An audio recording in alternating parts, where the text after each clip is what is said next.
Sejam bem-vindos a mais uma live, a mais um episódio aqui do vosso Podcast Conversa, o vosso podcast política.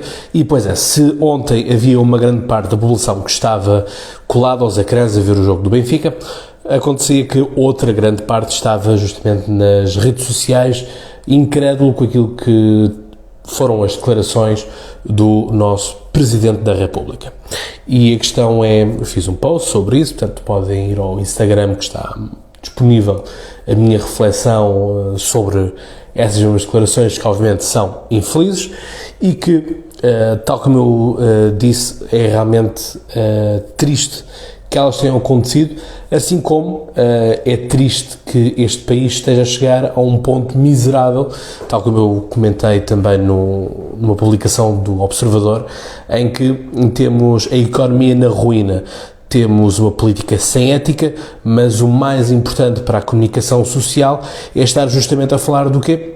A falar de que as crianças agora podem escolher que nome é que devem ser chamados nas escolas.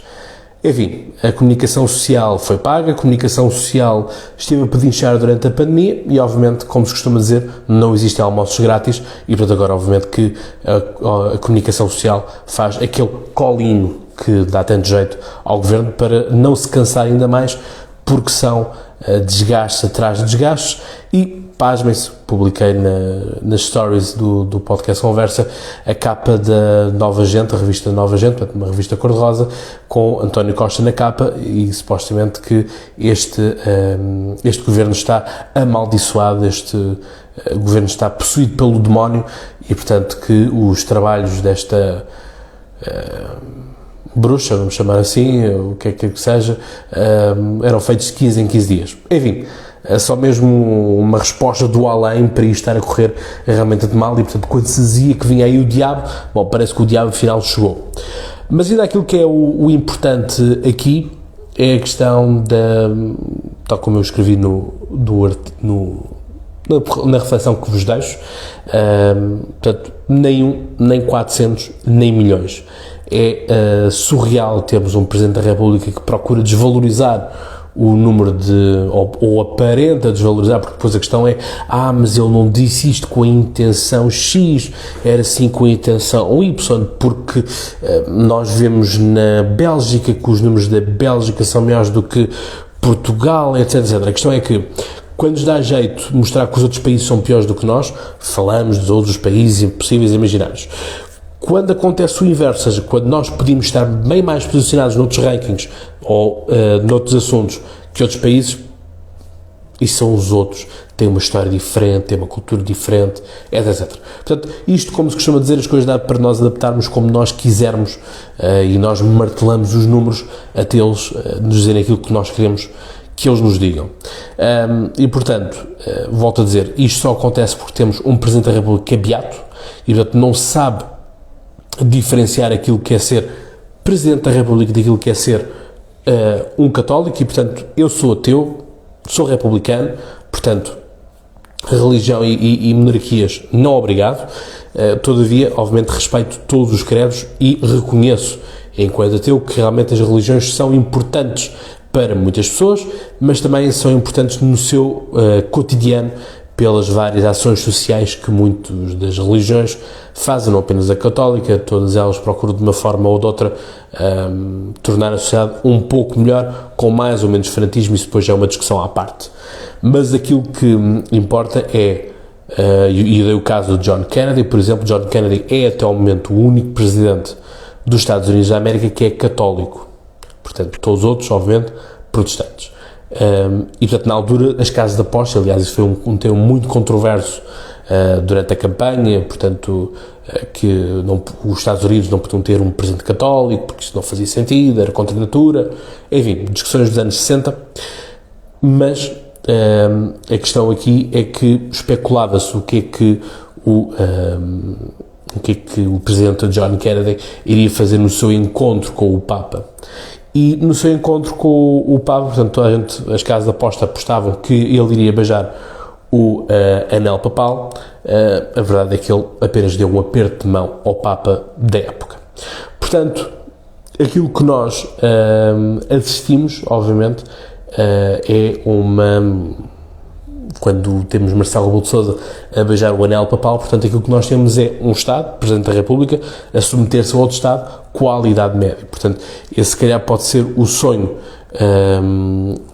do Marcelo Rebelo de Sousa, voltar a submeter Portugal à vontade do papado. Não faz todo o sentido, como é óbvio. E, portanto, a questão aqui é mesmo essa. Eu conheço Marcelo Rebelo de Sousa há muitos anos, os nossos caminhos tomaram rumos diferentes e a vida é lidar com isso, e agora aquilo que nós temos de nos focar é justamente isto. Tal como eu digo no reflexão, artigo, se quiserem, a Igreja serve para um modo de vida para as pessoas, mas também serve para, ao fim e ao cabo, poder também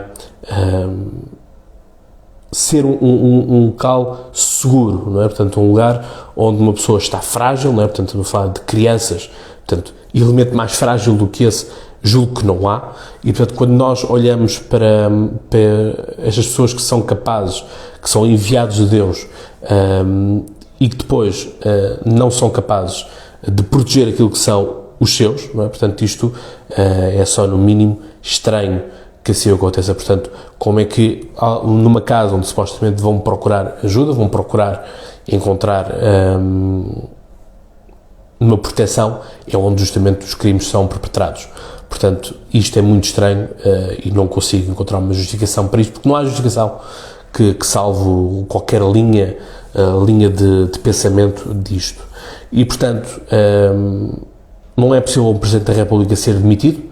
Portanto, o Presidente da República apenas pode ser demitido por ele próprio. Portanto, não há processo de impeachment na Constituição Portuguesa. Portanto, ou o Presidente morre ou se demite, portanto, resigna ao cargo. Portanto, as coisas são colocadas desta mesma forma. Portanto, é assim que as coisas se vão processando. A Iniciativa Liberal já pediu um pedido de desculpa pública ao Presidente da República. Se estou bem informado, não há nenhum tipo de movimentação neste momento. Portanto, agora é esperarmos, é vermos o que é que o Palácio do Belém, o que é que o Presidente da República vai fazer ou deixar de fazer. E, portanto, depois daí, obviamente, haverão consequências políticas ou não, se bem que eu não estou a ver que Marcelo Rebelo de Sousa vá pedir desculpa. Entretanto, por parte do papado, portanto, do bispado, portanto, daquilo que é o centro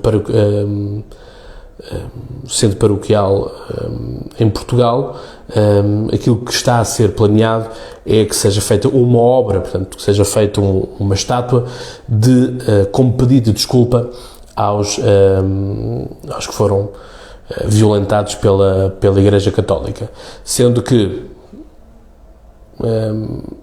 quer o CEP, quer que seja o Cisa Vieira a fazer essa mesma obra, e o Cisa Vieira já disse que o fará a custo zero. A questão é, vale a pena fazer uma estátua enquanto é isso? Porque a questão é, ok, temos uma estátua feita, mas qual é o intuito da estátua? É tornar uma ferida, uma cicatriz perpétua?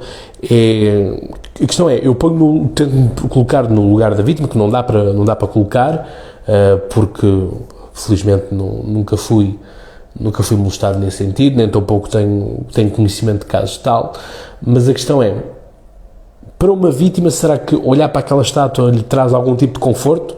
A questão é, será que as vítimas continuam crentes a Deus?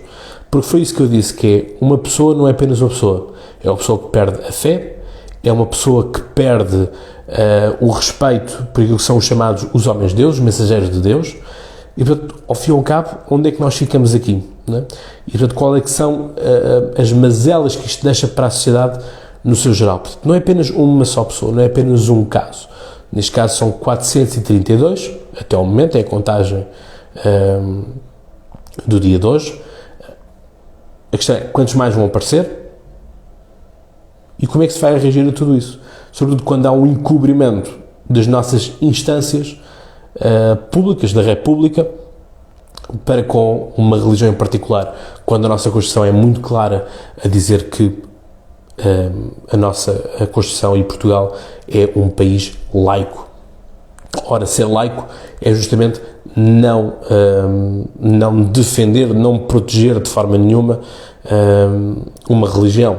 E eu já vos dei o caso francês, aliás, gravei em Paris um episódio sobre isso, em que vos contava como é que era o laicismo francês, e portanto é um laicismo que é radical ao ponto de não permitir que sejam construídas novas estátuas com símbolos religiosos. Portanto, existe uma estátua numa aldeia em França que está lá o Papa, porque o Papa foi lá visitar, mas o Papa está sem a cruz.